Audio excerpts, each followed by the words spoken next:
GP da Holanda 2025 da Fórmula 1, então vamos fazer um resumão de todas as loucuras que aconteceram nesse final de semana em Zandvoort.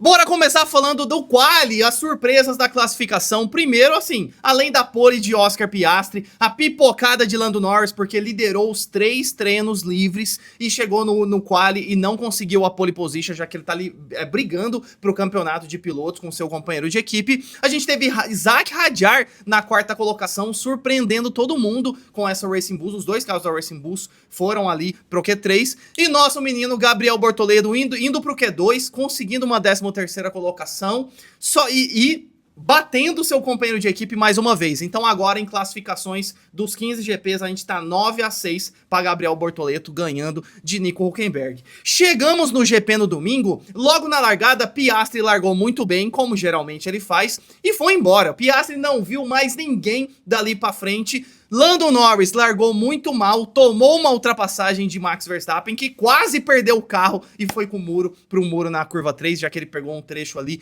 de areia. Só que logo depois, umas 10 voltas depois, o carro da McLaren tá um foguete esse ano, né? Não tem como. Lando Norris acabou ultrapassando o Verstappen e também indo embora. Depois disso, o Zack Hadjar manteve muito bem a 4ª colocação, enquanto segurava uma Mercedes de George Russell e uma Ferrari de Charles Leclerc. Um pouquinho mais para trás, nosso menino Gabriel Bortoleto teve um problema na marcha do carro da Sauber, da nossa carroça da Sauber dele, e infelizmente acabou ficando um pouco para trás. Agora, já passando a largada, vamos falar coisas mais importantes que aconteceram nesse GP. Primeiro, a Ferrari. Que zica da Ferrari, pelo amor de Deus, cara. Vou resumir aqui o GP da Ferrari. Começamos na hora da formação do grid de largada, onde todos os carros saem dos boxes, dão a volta ali e param para ficar ali na formação do grid antes da volta de apresentação.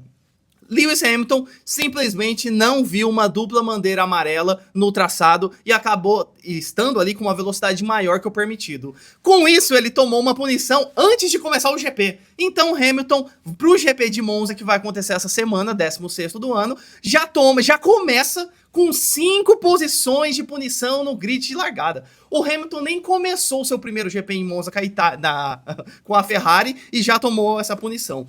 Depois disso, com o GP acontecendo, o Hamilton acabou que na volta de 23, se eu não me engano, 23, bateu sozinho na curva 3 e eliminou, ou melhor, que abandonou o GP. Não só ele abandonou o GP, que foi terrível para essa volta depois do Summer Break, ele acabou prejudicando por tabela seu companheiro de equipe, Charles Leclerc, porque o Leclerc parou na volta 22 para fazer seu pit stop. Quando o Leclerc estava saindo do box, estava saindo do pit lane, o Hamilton bateu, gerando um safety car. E por que acabou prejudicando o Leclerc? Porque se o Leclerc tivesse ido pro box depois que o Hamilton tivesse batido, ou seja, que o safety car estivesse na pista, o Leclerc ia perder menos tempo no pit lane. Com isso, no pit lane, no pit stop ali. Com isso, acabou perdendo muito tempo, perdendo posições, Charles Leclerc. Depois disso, a corrida foi andando, ainda tivemos uma treta ali entre George Russell e Charles Leclerc, só que aí, meu Deus do céu, lá na volta 52, 53...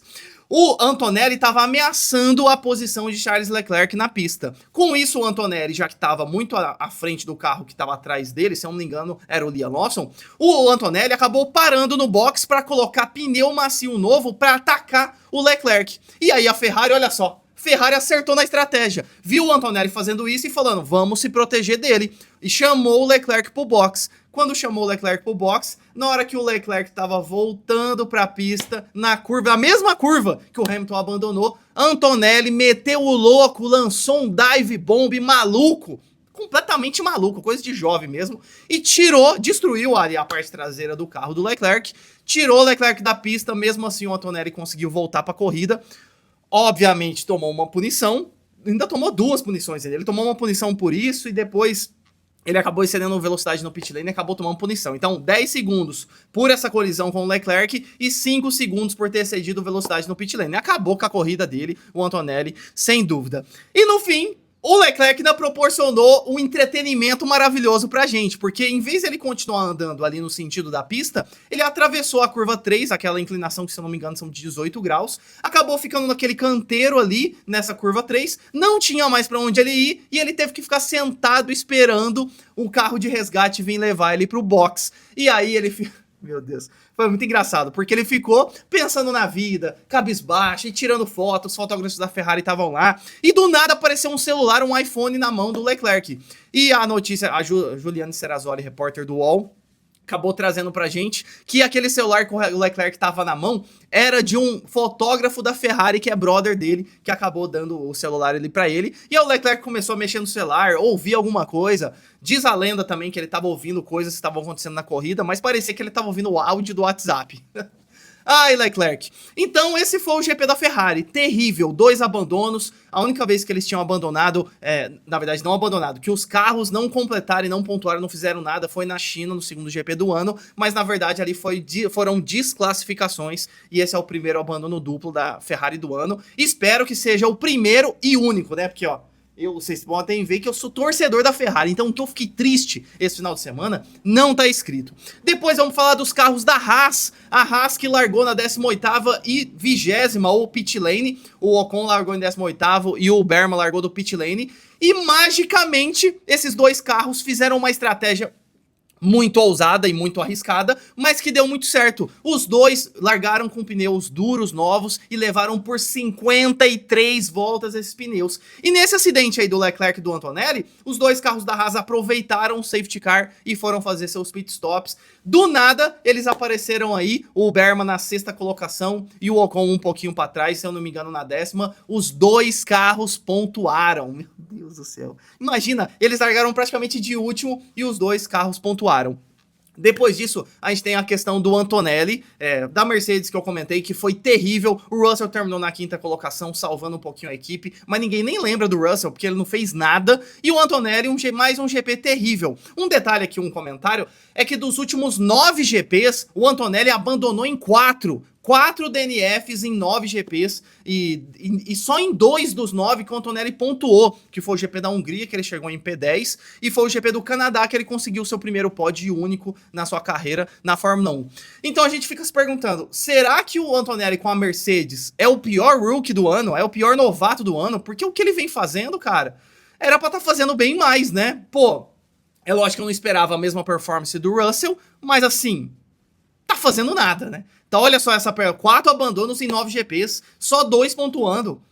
Assim, fica difícil demais. Depois disso, a situação do Carlos Sainz. A gente, mais ou menos ali, na volta 50, 51, mais ou menos ali, a gente teve uma situação entre o Carlos Sainz e o Liam Lawson. O que aconteceu? O Carlos Sainz estava atrás do Liam Lawson, chegou na curva 1, o Sainz adotou uma abordagem para ultrapassar o Lawson por fora, e o Lawson veio por dentro ali na curva. Só que assim, nitidamente, o Liam Lawson jogou o carro para cima do Carlos Sainz, os dois bateram, quebraram a asa e logo depois foram pro box fazer o pit stop, trocar a asa e tudo mais. Umas 7, 8 voltas depois, simplesmente veio o rádio de que Carlos Sainz tomou 10 segundos de punição. E aí o Sainz virou no rádio e falou: meu, vocês estão brincando, né? Vocês só podem estar brincando comigo. Eu fui punido, e ele ainda confirmou várias vezes. Fui eu que fui punido. E aí depois ele acabou comentando, xingou obviamente o Liam Lawson pela situação. E olha que o Sainz nem ia de fazer isso. Depois disso o Sainz falou: eu vou nos stewards, que é os comissários ali da Fórmula 1, eu vou conversar com eles depois do GP. Chegou depois do GP, ele tentou fazer isso, só que os comissários não receberam Carlos Sainz. Mas a Juliane Serrazoli, jornalista da Fórmula 1, explicou nas regras o que aconteceu para o Sainz ser punido. E, certo ou não, essa é a regra. Qual que é? No apex da curva, o carro que tiver à frente tem a preferência da curva. No caso, como o Liam Lawson veio por dentro, na hora que eles passaram pelo apex dessa curva, o Lawson estava na frente. Então, pros comissários da Fórmula 1, o Carlos Sainz não deveria estar ali, ele que estava errado. Quando o Liam Lawson foi por dentro, ele só seguiu o traçado da corrida dele, e o Sainz que enfiou o carro dele ali pelo lado de fora. Pelo menos essa foi a interpretação dos comissários. Eu não concordo com isso, porque para mim, nitidamente, o Lawson jogou o carro para cima do Sainz, mas se a regra é a regra do apex, O Sainz também tinha que saber disso, não tem muito o que fazer. Agora vamos falar do nosso menino Gabriel Bortoleto, porque a Sauber simplesmente destruiu a corrida do Bortoleto, que já não começou boa. No começo, lembra que a gente comentou na largada, que ele teve um problema na marcha? Ele já caiu de 13º para 18º, 19º ali, já foi bem para trás. Depois ele acabou tendo uma parada nos boxes igual todo mundo, ali na volta 22, 23, até aí tudo beleza. Ele não vinha com um ritmo bom na corrida.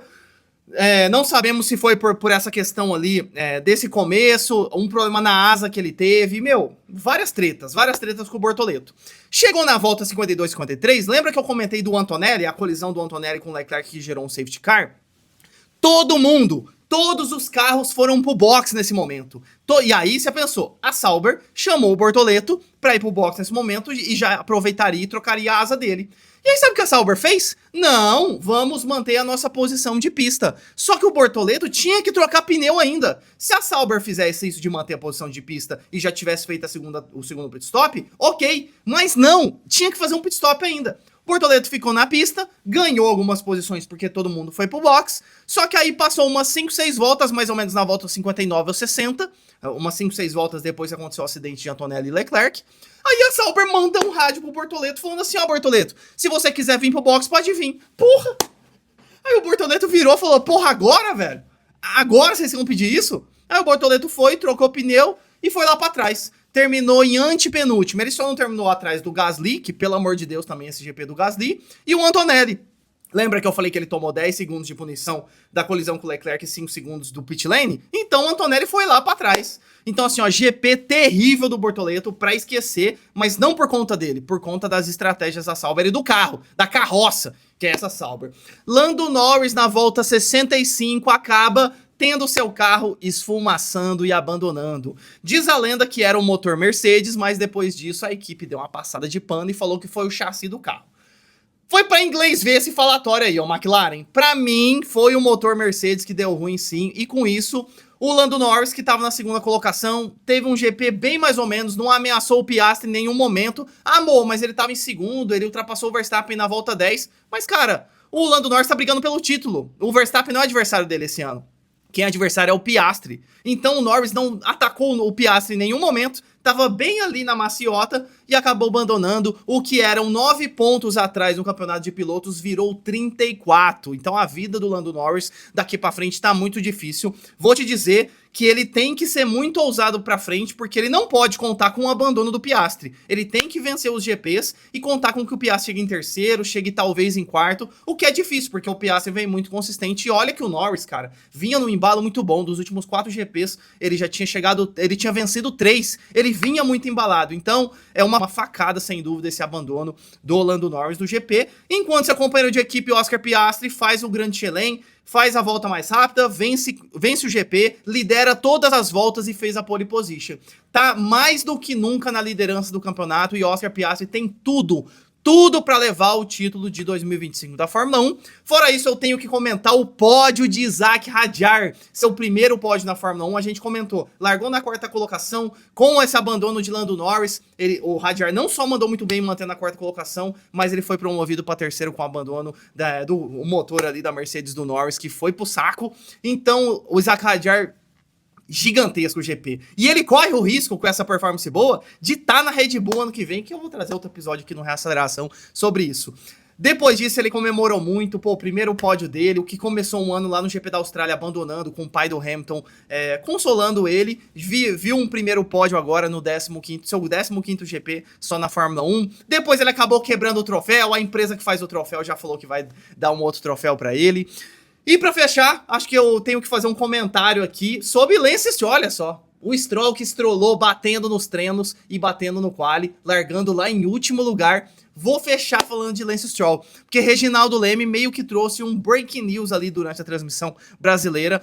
O Reginaldo Leme foi in loco pro GP de Spa na Bélgica desse ano e conversando ali com os contatos dele, ele falou que o Stroll já era pra ter saído da Fórmula 1 desde 2022. Que ele queria em 2022, 2023, sair da categoria. E o Stroll só tá até hoje na Fórmula 1, sabe por causa de quem? O pai dele tá obrigando ele a ficar na categoria.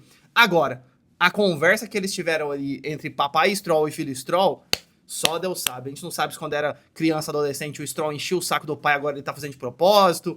Sei lá o que aconteceu, mas a notícia é essa. Stroll já era pra ter aposentado há muito tempo e, consequentemente, Felipe Drugovich era pra estar na Fórmula 1, ó, há muito tempo. Mas o Drugovich também não tem uma sorte nessa vida. Mas é isso, esse foi o GP da Holanda. Bora que essa semana tem GP de Monza.